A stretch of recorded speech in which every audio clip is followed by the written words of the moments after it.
Welcome one, welcome all.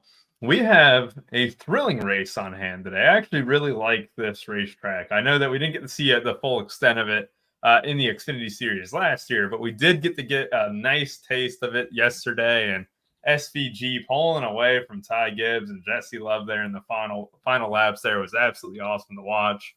Sheldon Creed getting spun was not great for the bankroll there on the last restart, but things happen. I really do like this course. I do think that skill comes a lot into play. I think passing was really was made real easy by guys who are capable of doing it. I think it benefits very skilled racers. It's specifically more on road courses, guys who have had success being able to navigate those turns, and obviously SVG being a winner there.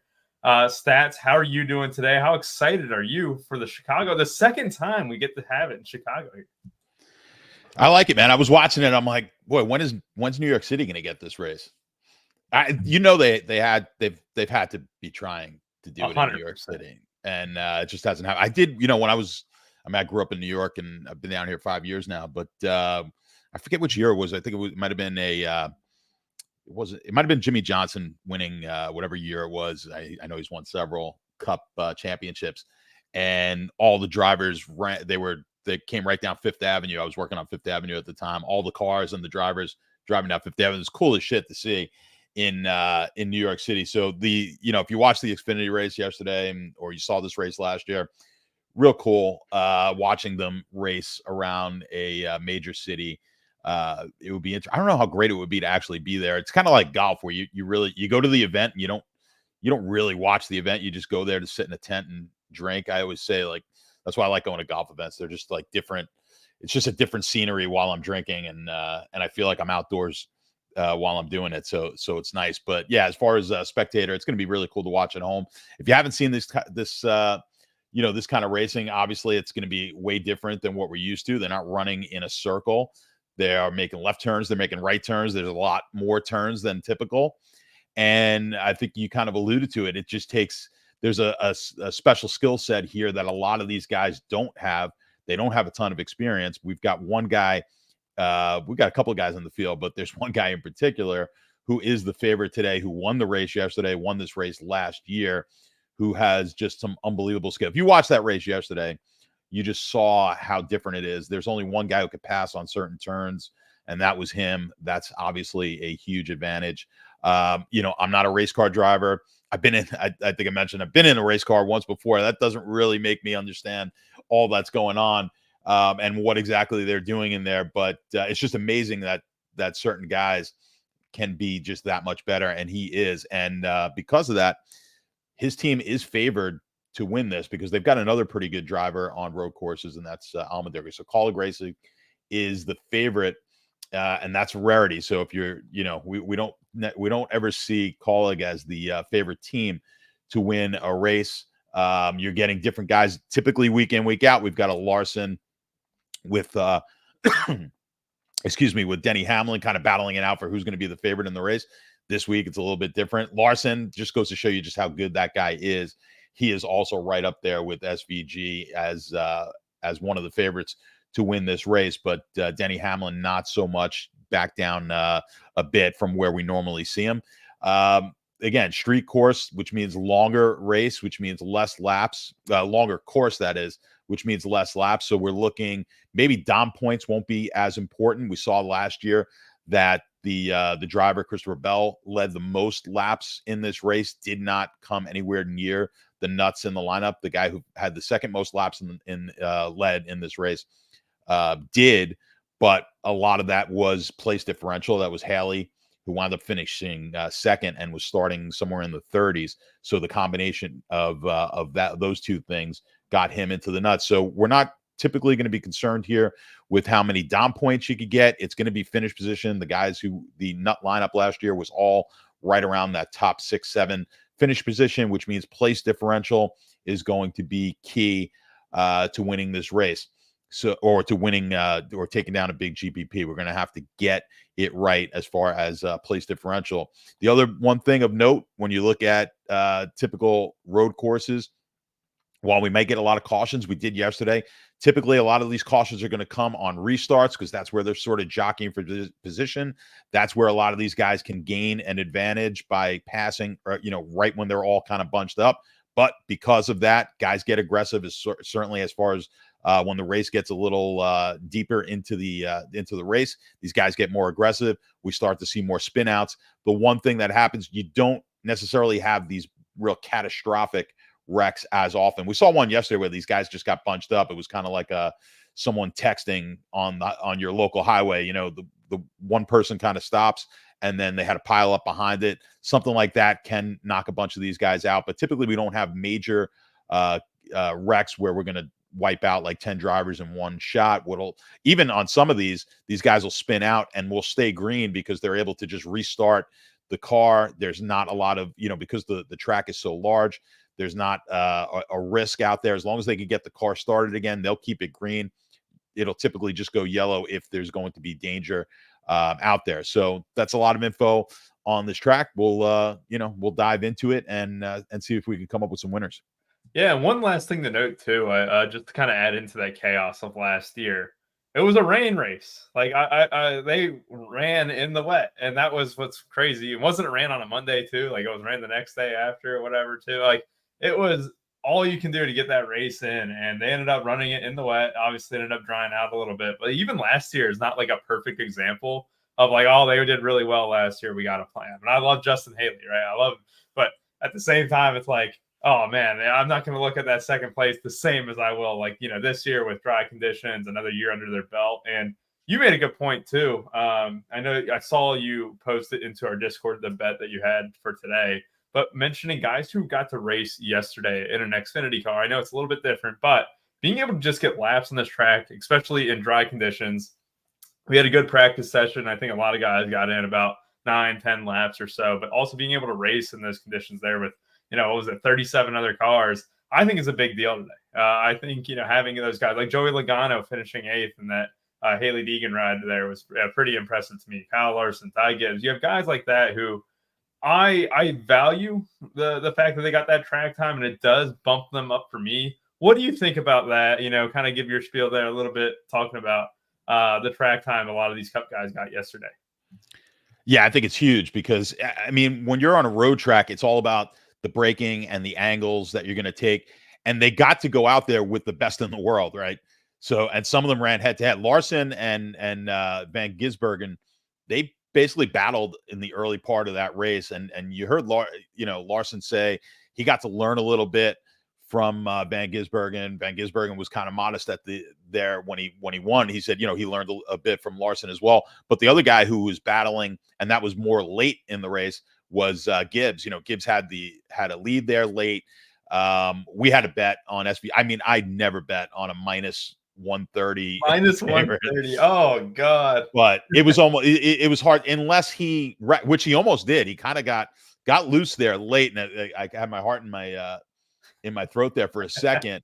But he's just so good that once they kept restarting and he kept moving up, and once that last restart where I believe he was starting second on the restart, there was no chance. I mean, he's just going to reel any of these guys in. And then once he gets out front, he's just not going to make any mistakes. So once he gets out front there late, the race was over. But I think Gibbs picked up a little bit there yesterday. I agree. I think there's a reason a guy like Joey Logano ran yesterday. Yes. Right. He wants to get that. He wants to see the track. They've only raced here once before. They want to get a feel for, where they're braking, what angles they need to take. And again, they got to look at the best guy in the world at doing this. And I think that's going to really benefit the guys who raced yesterday. Yeah, I love it. I love it. We're going to go ahead and get into SaberSim here. And guys, there's a code out there, RPS 15. 15% off your first payment here at Run Pure Sports. We got a bunch of action on tap. We got the British Open, and just honestly, look, less than 12 days until it starts or something like that. I think it starts in just under 2 weeks. You also have the Summer League. You also have MLB baseball. And we all got every other sport that you can imagine. I know we had Formula One this morning, where McLaren absolutely blew the chance that they had to win that race. I had a good bet on Lando Norris, and he had the lead. And sure enough, you make 2 mistakes in the pits there. That was terrible. And it's good to see Jake Swales. We'll get to Christopher Bell in a minute. Gibbs the victory lane. I think that will be a popular call for some on the show. And then Hoover, Joey Hand, baby. That's awesome. He drives for you in the IMSA. Joey Hand is notably good on road courses. That is obviously great to know, but obviously it's going to be interesting. I did give him a decent projection. I can't wait to see how much he hits in my teams today. Let's see. Yep, Hamilton getting the win over Lando there. Wayne Kerr. Yeah, no. And let's go ahead and dive into these studs here. We're going to do 9.6K and up. Or no, you know what? We're going to do Reddick and up. I'm going to group Elliott with Byron and Truex and Allmendinger because I think he kind of blends into that PD position a little bit. But you look at it. Larson looked good at times yesterday. Obviously, it was outclassed a little bit by SVG. Even late on, like you said, Ty Gibbs was able to get going. Larson did fine. It ended up being a 1-2-3 for the typical big three that you'd expect in that Cup race. They were the three favorites. Looked good, feel good, right? Did well in practice, with the fastest lap over the course of practice and stuff. Obviously, getting the pole positions fine, but not a huge deal here at a road course or a street course, I should say.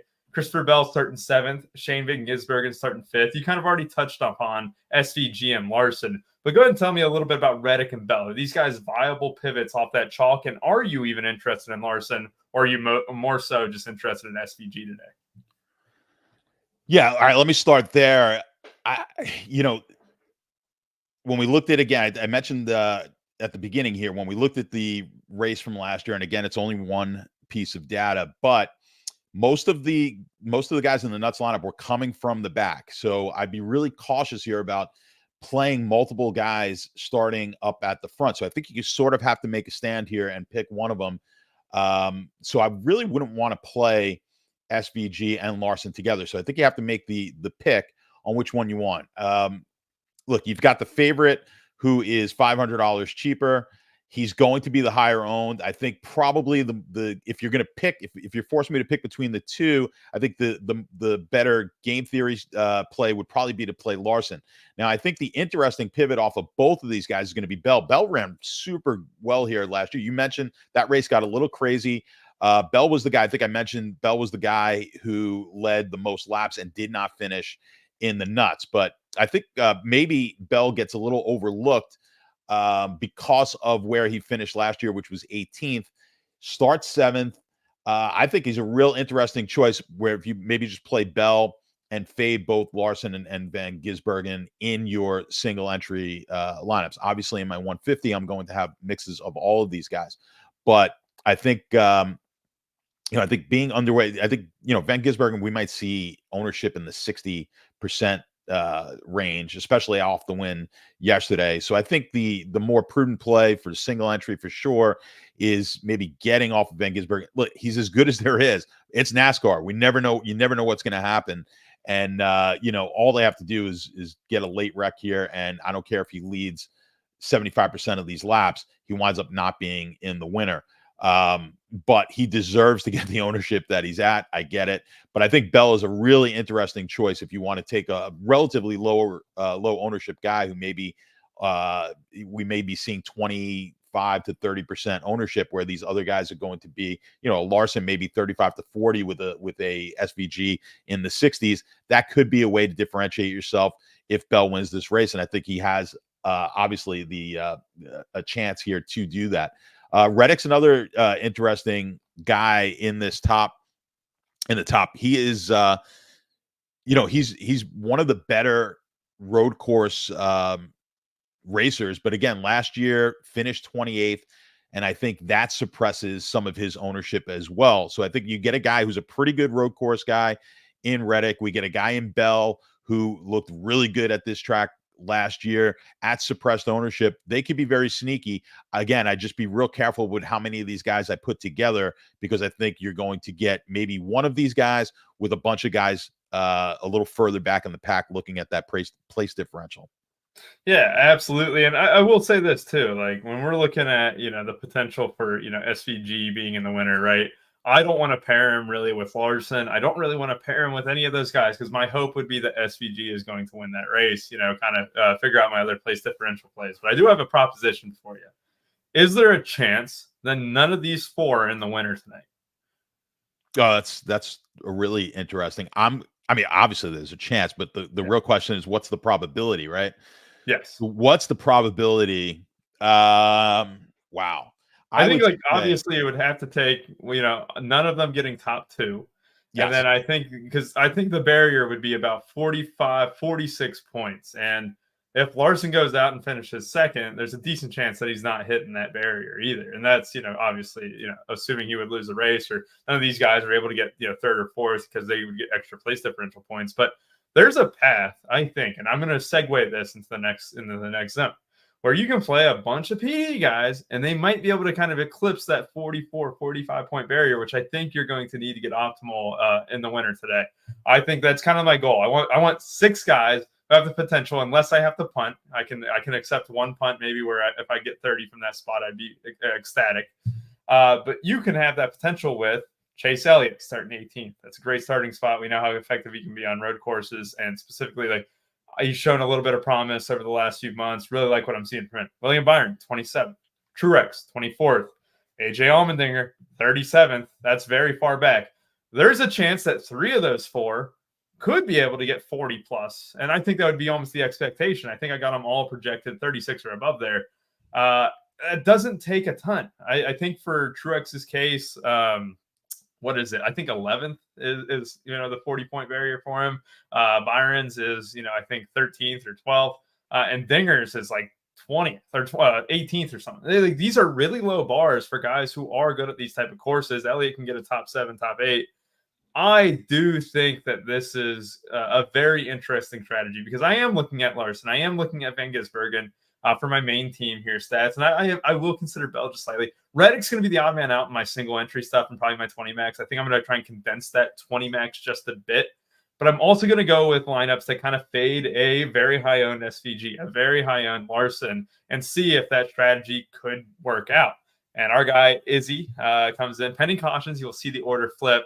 None of the top people are guaranteed to have the right pitch strat, which is very true. I mean, what did we see? What was the last road course that we had? We saw that pitch strategy where Buescher got ran down by Larson and Truex at the end. And Truex was on the same strat as Buescher, but that was I love that race. I loved how the pitch strategies worked out. We actually got a close road course, and it was great to watch. This could definitely be something different. And you're going to have a very tight. You got walls on both sides here, like directly. You're going to see some actions. You're going to see some cautions.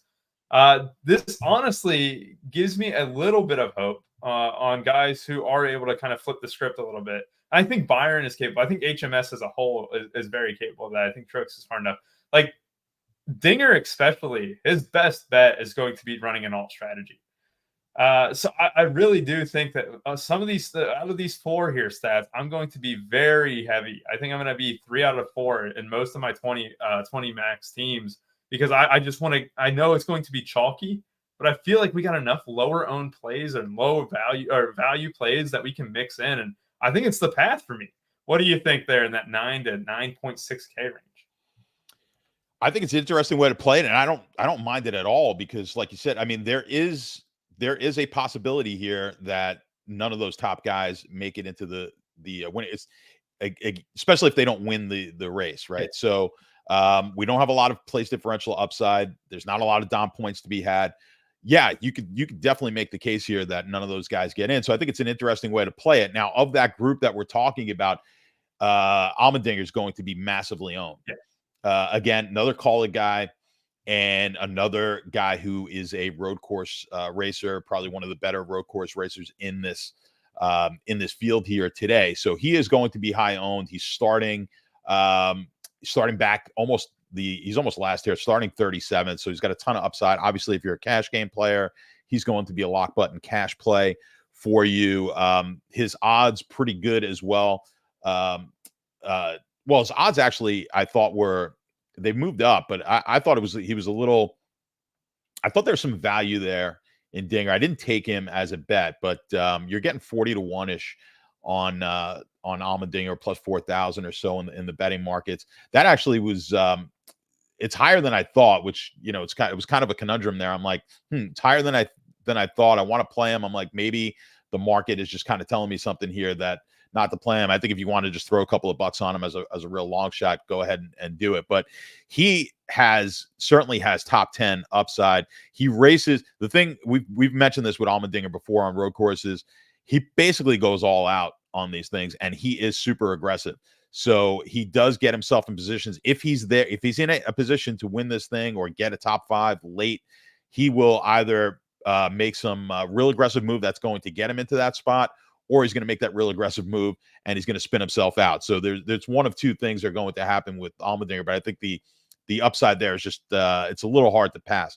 So I think if you're playing your strategy, I think that would be obviously the one chalk guy that you're going to have in your lineup. But we've got some other guys here. Chase Elliott starting 18th, real good road course guy as well. I think plenty of upside with the place differential. So I do like that play. From taking a Chase Elliott, I think he can easily finish in the top 5 in this race. Byron's going to be starting in the rear.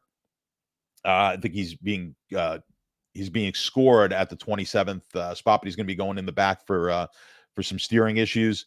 I think definitely there's potential there. You could pass like the guys who can run, who are pretty good on these road courses. We saw the guys yesterday, a little different scenario, but when the guys, when they needed to pass the Larsons and SVGs, they moved up pretty quickly. So I think the guys who are capable can move up. So I'm not terribly concerned that Byron's moving to the back. I think that's going to suppress some of his ownership. The guy I worry about probably the most in this range is going to be Truex. Just has not been as good as he was maybe a few years ago on road courses.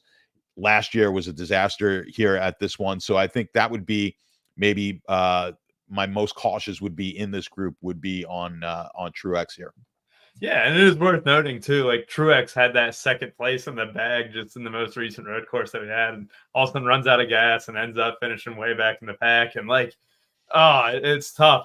How many times do I keep going back to Truex and keep getting hurt by it? I feel like I've gone to him 3 or 4 times in the last month and a half, and it's ended in pain every time. But I'll probably be going right back to it. Here's stats. Very interested in this range, of course. Yeah, Byron going to the rear. A lot of guys are going to the rear. What is it, like 7 or 8 guys? 1, 2, 3, 4, 5, 6, 7, 8 guys with Buescher also going to the back. Like at that point, not really that concerned with it. It actually benefits a guy like Allmendinger, who is already going to be starting 30th or 29th, or probably 32nd or 33rd, which just helps him up a little bit, right? It's not a huge deal, but to me, I'm not really worried about the guys going to the back. I think there's going to be enough chaos, especially in that first stage, where I think you're going to be able to make up ground right away. 8K range. Chris Buescher starting 16th, a very solid PD mix. I do like that price tag. I do like that starting spot. Michael McDowell has been good at these type of tracks, in history. And Ty Gibbs being able to kind of start second. We want to get in early still, right, Stats? We want to get in early on Ty Gibbs, but he did look very, very solid in that Xfinity race just yesterday. And obviously, he's due. He's due at this point. He's officially due. Ross Chastain, Daniel Suarez. Chastain, I always kind of like him. Daniel Suarez impressed me a little bit yesterday. And then Denny Hamlin at 8K. So you got a lot of options to pick from. To me, Buescher's number one. I think if I had my choice, I would take the top priced one out of this bunch, Chris Buescher. Starting 16th, I really think there's a lot of upside to that. And I do think he can find a way to the winner.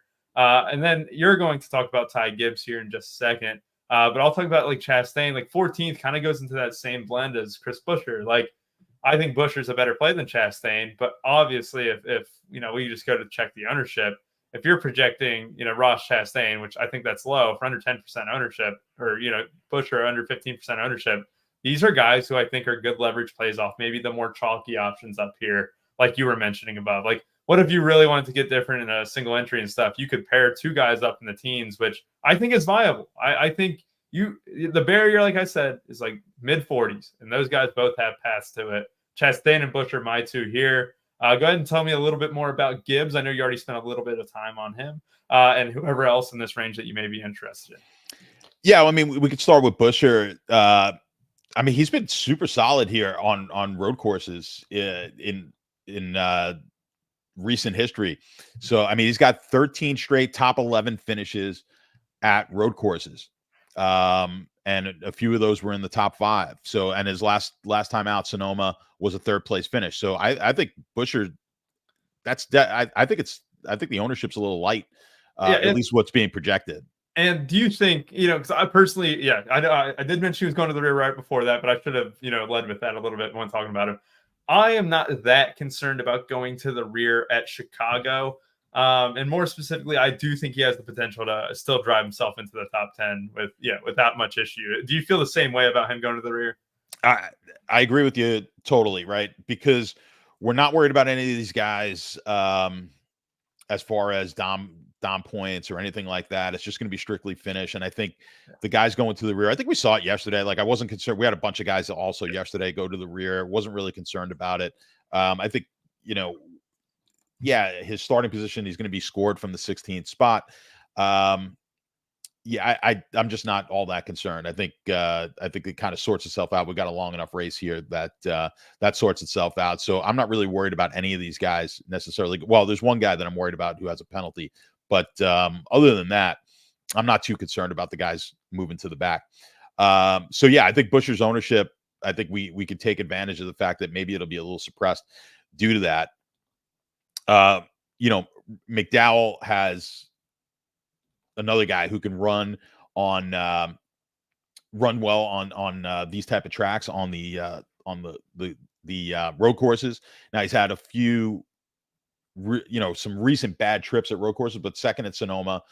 He was 7th here last year. I think it's just another guy who could be low owned. Now he's going to be starting a little higher than we really want, 3rd, but I think McDowell has a possibility. You look at the odds for McDowell, certainly has a shot to win this race. And I actually contemplated placing a bet. I just thought the odds were a little too short for me. But if you're looking for a guy starting close to the front here who does have a chance to win, I think McDowell's one of those guys. And then when you look at a guy who's starting just in front of him, Ty Gibbs starts second. It's a guy I put my bet on. Do I like him over straight up? Do I like him over SVG or Larson? I don't. But I thought the plus 850 was worth it here. I just can't pay up in the betting market. I just can't pay that price. I was willing to do it yesterday. I kind of, it went against everything, everything I'm used to doing in sports betting or NASCAR betting, that's for sure. But I just thought I thought the odds of SVG losing that race were far too small compared to where the price was. I think Gibbs here at plus 850. I think with the experience that he had yesterday, I think that's a big edge. I think he ran well. He looked pretty good there. I think he's got the potential, obviously, to win this race and getting us, I think, at the 8,400 price tag. You're taking the third. You're getting the third shortest odds. He's third in the market right now at 8,400. I have a hard time. I think his ownership's going to be low because of that start position. I think they're going to be, the ownership on these other guys that we talked about in that 10K range is going to be really, really high. And forget the name. I think a lot of people in the DFS world maybe are going to shy away because, like we said, we keep saying this about Gibbs every week. We talk about him, we talk him up, and it hasn't happened yet for him. But, look at what he's done. He's had some really impressive performances on road courses. He was 9th here last year. Outside of Sonoma, where I believe he wrecked out of that race, he was 3rd at Coda, 4th, a 4th and a 5th in his last. So basically, he's got 3 out of his last 4 times going times out at road courses were a top 5 finish. I think he's got a lot of upside, and I think if he wins this race, he's certainly going to be in the winning lineup. So at the third choice, that's why I like him here at 8,400. I think I'm going to be, being over the market or wherever he's projected here on Saber, I think is going to be, I think that's going to be a smart play. Chastain's another guy. Yeah, no, go ahead if you had some. It's like 26%. I think that's a little bit high on him. I do think at 8,400, I do think people are going to gravitate to those guys. And you're exactly right. And it's a very interesting thing where, if, in that strategy of if you didn't want any of these 4 here, Larson, Bell, Van Gisbergen, and Reddick, well, who would fit a great mid-tier build? Ty Gibbs. Yeah, absolutely. If you're playing that strategy, I think he fits in there really well. But Chastain's another guy who's a pretty good road course driver, but he looked really bad in practice, and that kind of that shot his odds up a bit. So if you look at his practice times, not everybody ran 10 laps, but in his 3 and 5 lap practice, that's the other thing I didn't even mention about Gibbs. Gibbs was second best in his 3 and 5 lap times in the field. So another another thing to look at. So Chastain, if you want to look at the practice times, I think that could be a little bit, maybe that gets us off Chastain a bit, but I think his starting position of 14th is intriguing. It's another guy where now his win odds are atrocious.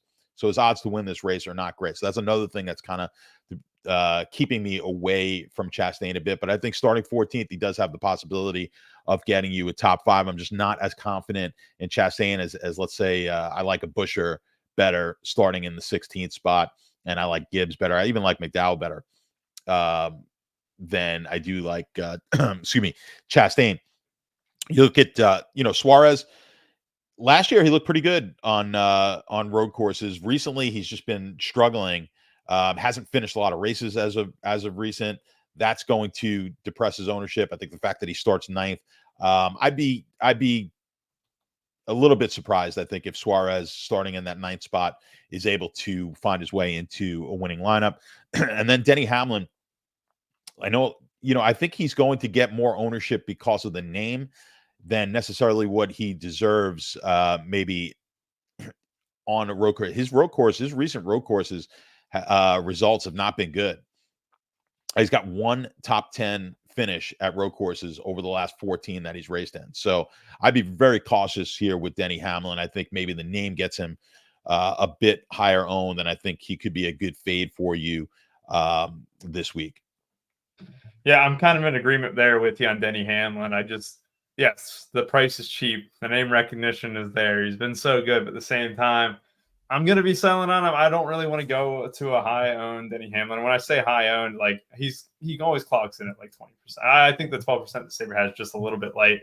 I think he comes in probably closer to 20. I don't want to really mess with it. 11th is fine, but do I really think he's like a top 8, top 9 guy here? Not really. I don't think he's going to go up too much. To me, I just don't see the upside unless he gets top 5 and proves me wrong, which at that point, just got to tip my cap and just move on. But I'm with you there on Denny Hamlin. We also didn't even mention last week. I forgot that. Yeah, Joey Logano went in the absolute fuel endurance race. I cannot believe that Team Penske was able to save that much fuel. That was very impressive. Rick Gale, do we need to look for place differential in a race like this, trying to figure out this DFS stuff? Yes. Here, especially, we have 52.5 dominator points for 75 laps. That is a very light. We don't really care much at all for dominator points at all. We are going to be gunning for place differential guys, and those are going to be probably the most crucial. We still want strong finishing positions, though. That's why guys like Van Gisbergen, Larson, Bell, Reddick there at the very top, Kai Gibbs here starting second, and even to a lesser extent, Michael McDowell, are still going to be in play. But you're going to want to have probably a max of 2 of those guys starting inside the top 8, in my opinion. It might be a rule I make, and everyone else can come outside of that. Jake Swales, I think Bowman is my sneaky play of the day. Well, we got Bowman on tap here into the 7K range, and KFB from Izzy B is the play. Nobody will click. Yes, I might be done with Kyle Busch at this point, but we'll see. We'll see. I might get tempted back. But Alex Bowman is here in this range at 7,300, starting 8th. A very fine starting spot. He looked really good last road course. He was just constantly up there. What does he need to get? He needs to get about 5th, which is possible to kind of creep into maybe being optimal, which I'm okay with that. I think a 4th or a 5th, it seems, would be on the edge. Obviously, a top 3 would do it for him. I do like Bowman a little bit. I do like that price tag on him. I think he's a lot better than, a guy like Briscoe. Cindric, a decent road course guy, starting 21st. I like him a decent bit. You mentioned it, Joey Logano coming off a win. You mentioned this thing, though, about guys are starting far back with just terrible odds to win, right? Joey Logano is like 70 to 1, which is like the same odds as, basically Austin Cindric. He is, Kyle Busch is 60 to 1 for reference. Like, Logano's odds are not great. He can get optimal with what does he need? Probably a 14th, I would say, off the top of my head to maybe kind of contend, maybe even a little bit less. 7,600 is cheap. But I do want to kick off things to you with Logano at 7,600. Are you going to be overweight on him? What are you going to do with him at starting 32nd, which he's going to profile really well? He's going to project great, too. What are you doing with that? Yeah, he is going to project great. I think he gets some decent ownership here as well for starting 32nd. It's going to be tough to pass up on Logano at 7,600 with the equipment that he runs, with the skill that he has, and he's been okay, not great at road course. I mean, he has an 8th place finish here last year.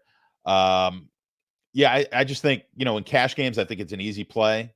Logano, I think he does have some upside for GPPs as well. So, I've got no problem with playing Joe. I think, again, like you said, we're looking for guys in the back here, and I think Logano is probably the best option of this group that we're looking at in the 7K range.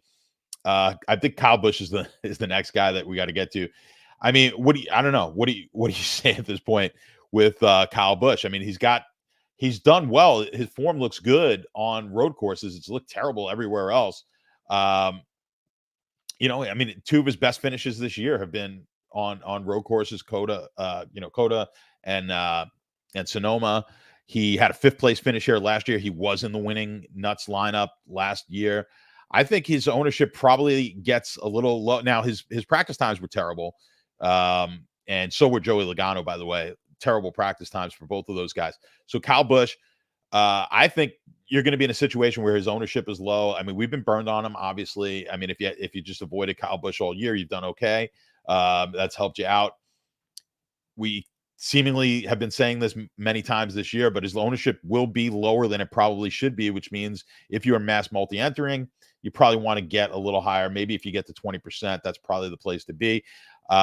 If you are afraid, that's the same feeling everybody else is getting. So a lot of times you've got to play the scared play. So go with, if you want to trust it, I think you have to kind of trust his, how he's run on road courses as opposed to all these other tracks, and maybe, and hope for a good finish here. I think the only thing that actually bothers me is the fact that he was in the nuts lineup last year, and now he's got to do it again and get up to the a top 5 finish here. I think for him to be in the winner, but he was also over 9K last year. Now he's down to 7,700.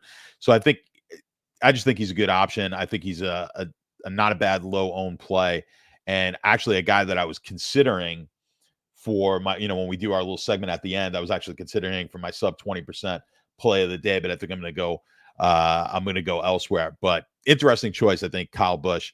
Blaney's going to the back. He's the most expensive guy in this group. He's had some decent finishes. He's starting 17th.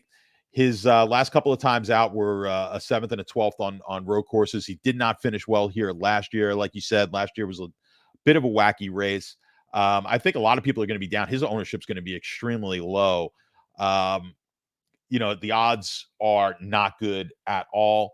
I think I'm not terribly high on the play, but I can understand it.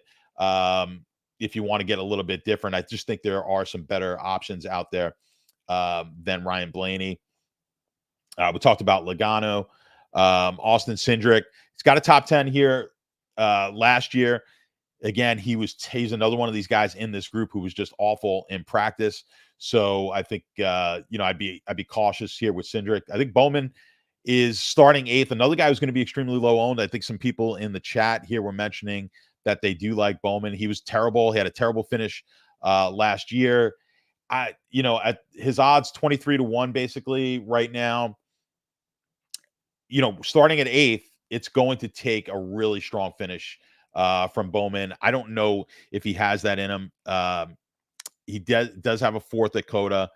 I would say highly unlikely for Bowman. I'm going to go against what some of the other guys thinking Bowman may be sneaky. He certainly, if he wins or he gets into the winning lineup, that would be a sneaky play. It's just not really for me this week. And then we've got Chase Briscoe, was pretty good in practice, and I have a feeling Briscoe may be playing this a little bit differently, and maybe not necessarily playing to win, but maybe playing for points here, which doesn't necessarily bode well for DFS. So another guy who I'm not going to be terribly high on in this range. So I think Logano and Busch are really the 2 guys that you need to focus out in this 7K range. So here's a good one. I do like this. McDowell or Bowman stage 1 winner, ? They're the highest on the grid that need the points. And it's 15-1 for Bowman, 5-1 for McDowell. Guys who could potentially stay out and just go for that stage points there. You think that's a good bet there, maybe? I don't mind that at all.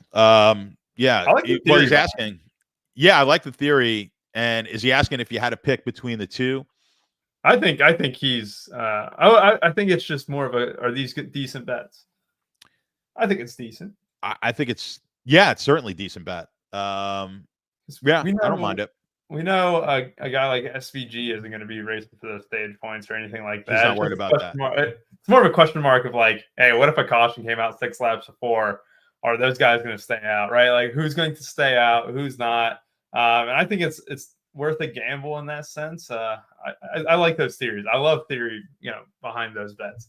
Let's get down to the 6K range here. If I had a favorite between them, oh man, I want to see what McDowell says, because McDowell has been on record saying he just wants to win. So I imagine he could be more in line for going for the win, but Bowman could be a really sneaky long shot one there.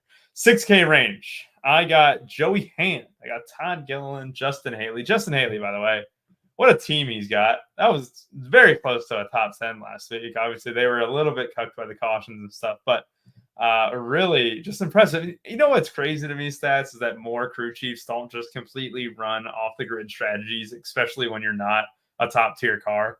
And I just look at that team week in and week out. They're staying out when people are all pitting, or they're taking no tires when everyone else is taking tires. And every single time, every week in and week out, it's not just Justin Haley that's doing the job. It's that entire team. And like him starting 23rd, obviously is good to see. I think I'm going to go right back to him. I don't think I'm going to have him in my main team, but I absolutely would be okay with that.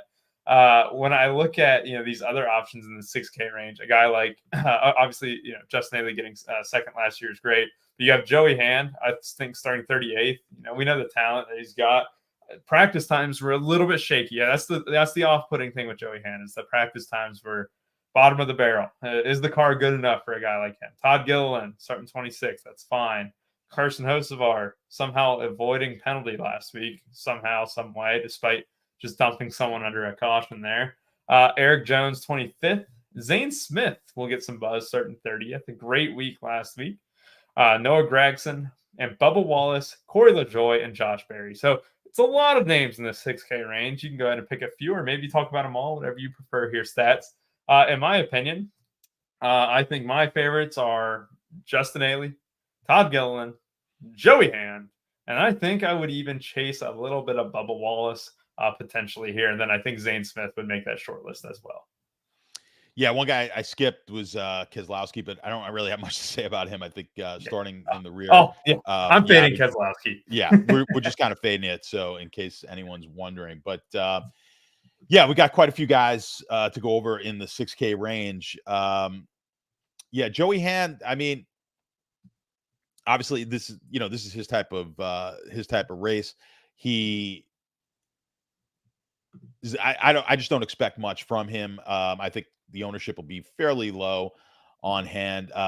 He starts in the back, which is always nice.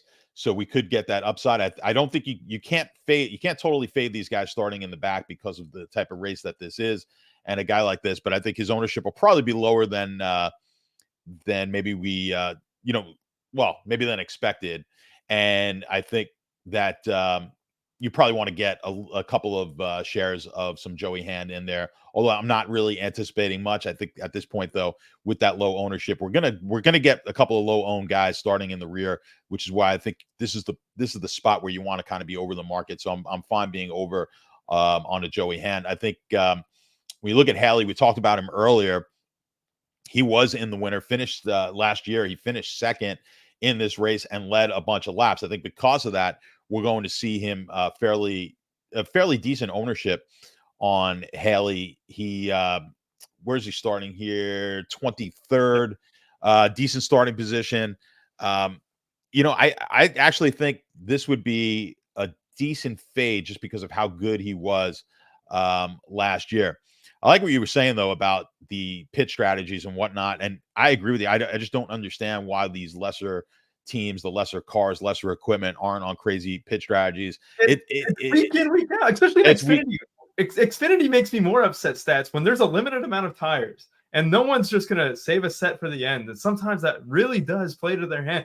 And when I see a team do it, I can't help but root for him. And Justin Haley, I was against him for the first couple months because I wasn't a believer. Well, I'm firmly a believer in that team. I'm cheering for a top 10s for him, man. It almost makes you wonder, and I get like when you have lesser cars from the big from maybe some of the big teams, but you know, maybe not wanting to do it and screw up maybe their top drivers. I don't know, but you know, the conspiracy theories in NASCAR, I will believe a lot of them because NASCAR is very good at marketing, and nothing would put me past NASCAR than to say telling these teams like, hey, you're just out there to run, and we're focusing on the guys that are making us all this money. So, you know, I don't know if they necessarily want the Haleys of the world to start winning races. I don't know. That's just I'm putting my tinfoil cap on for that. But I agree with you. I just don't get it. If I'm out there, I'm like, listen, we got no shot. We're 100 to 1 to win a race. Let's get on some different pit. Like, why are we pitting with all, you know, like 25 other cars at the same time? Let's get on some different strategy. Let's hope for some cautions at the right time and give us a top 10 opportunity. So yeah, it doesn't make much sense to me at all, but I do think the Haley ownership, I do like them. But you know, you look at it at the practice times, which were terrible. I think he had some of the worst practice times here. I could definitely see his ownership being higher than what it should be. So I think maybe getting underneath Haley on that ownership might be advantageous. You know, Gilliland will probably be the second highest owned guy here with driver with pretty decent practice times for Gilliland. I think he's pretty solid. He's got a top 10 in the last road course at Sonoma. So 19th here last year, starts at the 26th spot. I think Gilliland is a fine play. I think getting over, you know, if you're looking between the two, I would actually lean more over. I would lean Gilliland over Haley. I think the rest of the guys in this group leave a little something maybe to be desired. I think Hocevar starts too high. I think Jones has no top 10 finishes on a road course since 2022, and he starts in the 25th spot. He's also, you look at his practice times, 35th in the 3-lap, 34th in 5-lap, pretty awful times there. Zane Smith, decent play. I think, you know, he was, you know, had decent practice times here, starting in the 30th spot. I think of these kind of crappy plays in the 6K, Zane Smith's not awful. You know, Bubba Wallace, another guy with some name recognition. Obviously, he's going to be starting in the 6th spot, but I think he just starts way too high for me on a road course. I don't see him being able to catch a top 1 or 2 finish position, top 3, something like that. I just don't think that's going to happen. I think you know, the odds aren't terrible though. You know, he's like 5 to 1 to finish in the top 5, but I just, for me, I think he's starting too high. I skipped over Graxon. He's just not really a road course guy, so I'm going to pass there. LaJoy's got a 15th at Coda. Starting, where's he starting? Starts 20th in this race. Yeah. I think we've got better options as well. He had decent practice times though. Down here, he was kind of middle of the pack in practice times, but I think he just starts a little. I think 20th is a little too high. I think I'm looking for these guys starting in the high 20s to 30s. And speaking of which, you've got Josh Berry here, starts 36th. You know, not the greatest as far as practice times go, and he's not really all that great of a road course driver. We haven't seen anything from him on road courses. He got 2 road course races this year, and he has not cracked the top 30 in either one of those races. So I'd be a little cautious with Josh Berry. Yeah, it's one of those things too. I really like the comment from Izzy B. You know, obviously, you know, sharing setups with SVG and Dinger last year has to help a lot. You're not going to have that same benefit this time. And yeah, you look at his other results and, you know, in road courses, especially this season, right? You just don't really see an impressive pattern that'll get you incredibly excited. And that's not to say that, you know, he couldn't do well or anything like that. But I do think if I am going to take a break from Haley, it could be this week. I do like listening to your guys' takes there. Getting under on him could be nice. Let's go ahead and dive into the 5K range there. I'm also with you on Barry. I think it's starting far enough back, you know, where he's just fine. And this 6K range, you know, kind of bleeds into this 5K range where there's still decent plays. Like you got Kaz Gralla starting dead last. That's kind of interesting. You were mentioning a guy with a penalty early on in the show, and that is Josh Bilicki, who is going to have a pass-through penalty, right? The number 66 car. So we got him on a pass-through penalty. You got Hemrick, who's fine, starting 35th. Burton's okay. I'm not going to have Nemechek. The odds on Nemechek, though, are actually like halfway intriguing. What is he? He's 150 to 1, which is the best odds from anyone in this range, except for Bubba Wallace, who, obviously is 30 to 1, starting 6th. It's fine. I don't think I'm going to do it. I think I'm going to completely X out Dylan. I think I'm going to completely X out Nemechek. There's a decent chance I just don't want to mess with Ryan Preece anymore. He's another guy I struggled in practice and stuff. But I do have interest in, Kaz Gralla. I do think Kaz Gralla can move up 12, 15 spots even. I think it would take a little bit of carnage for 15 spots to happen, but do think he can get into that PD play where if you're just punting one position, you can take like a 25 or even maybe an upside of 30 from a guy. I would be okay doing it with Kaz Gralla. Jake, you mentioned a double punt build with Gralla and Hemrick. I don't think that's the path on this slate. I think there's a ton of mid-range options. I don't want to go too crazy with this 5K range. A rule that I might make might be to have no more than one guy under 6K. Because let's be honest, if I'm really doing a parlay of Gralla and Hemrick, man, I might as well count my lucky stars. So that means my other 4 drivers better not be wrecked up. That's how they're moving up spots most of the time. But Kaz Gralla is a road course guy. I do like him a decent bit. And I honestly think it's a little bit more dead than maybe I thought. I do like Austin Hill. I would say this: Austin Hill looked good yesterday. He looked fine, and you just have to be fine. I know he's got decent talent. He can be a little bit of a hothead sometimes, kind of get pissed. But starting 34th, I'll buy in. I can't imagine he's going to be high owned. Yeah, 5%. He'll be mixed in with me. The only a main team type of play though would be Kaz Gralla for me, and it's only if I'm trying to punt that position. What do you think about this range stats? Yeah, I mean, I like Austin Hill quite a bit. He raced yesterday and looked pretty decent. He's a road course guy. When we get to this 5K range, every week, it's not about the 5K. It's about you have to go back up to the 10K plus and see what do we expect out of there. That's generally going to dictate what happens at the 5K range. Like if we're going to get multiple guys at 10K, then that's going to blend in and bleed into the fact that we may need some guys at 5K. So like you said, we may the builds here may be a little bit more mid than stars and scrubs. So taking multiple of these guys may not necessarily be optimal, but I think I like Hill probably more than the market does. I think they're going to be down on he doesn't have any cup experience. I get that, but I think getting out there on that track yesterday, he was battling the best in the world. He was able to see maybe a little bit. We talked about that with Gibbs. I certainly don't expect the kind of finish out of Hill that I do from Gibbs, but I think Hill's an interesting play down here. You mentioned, someone mentioned Hemrick. I would not play. He's got a second penalty starting way back. I can't see playing, Bilecki was is the pass through penalty, but even Hemrick, I'll get to Hemrick in a second. Bilecki, you're not going to play at all with that pass through penalty. Hemrick, he's in the same equipment, right? He's in Kaulig. But how much time do you think they put on his stuff when they've got 2 guys who have a shot to win this race this week in Dinger and SVG? So I would imagine not a lot of attention was paid to Hemrick's his garage this week. So I'm not too high there. Priest, I probably like maybe a little bit better than you do. He's got top 20 finishes in 5 of his last 7 road courses, but he did look pretty awful in practice. Nemechek, I just think starts too high.